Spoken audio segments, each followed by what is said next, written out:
High, আমি একজন বনকর্মী যার ডিউটি শুরু আছে, শেষ নাই।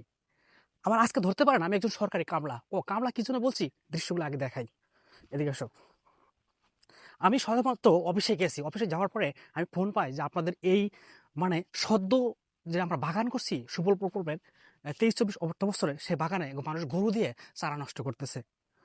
ও আমরা ভিডিও কি জন্য করতেছি? ভিডিও করার উদ্দেশ্যই হলো এই কিছু কিছু এই ক্ষুদ্র স্বার্থবাদী ব্যক্তির জন্য এই বিশাল বড় বনভূমি কখনো আমরা ধ্বংস হতে দেব না।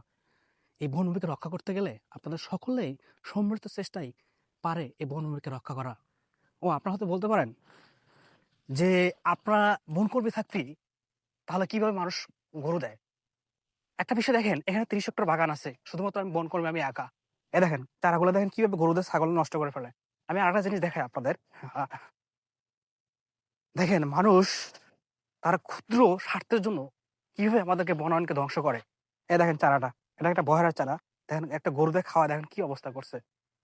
ভিডিও করার উদ্দেশ্যই হলো আমার এখানে যে 30 হেক্টর বাগান আছে, আমি যদি একা রাউন্ড দেই 3টা ঘন্টা সময় লাগবে।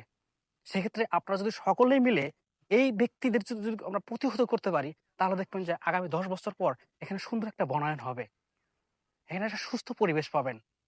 সেজন্য আমাদের ভিডিও করার উদ্দেশ্য হলো আপনাদেরকে একটা মেসেজ দেওয়ার উদ্দেশ্য হলো আমরা যদি সবাই মিলে সম্মিলিতভাবে সচেতনতা বৃদ্ধি করে এই বনায়নকে রক্ষা করি, তাহলে দেখবেন যে ওদের ভবিষ্যতে তাহলে আগামী প্রজন্ম একটা সুন্দর পরিবেশ পাবে, সুন্দর পৃথিবী পাবে। সেজন্য সকলে সম্মিলিতভাবে এই বনভূমিকে রক্ষা করতে হবে, আমাদের চেষ্টা করতে হবে। ধন্যবাদ সবাইকে।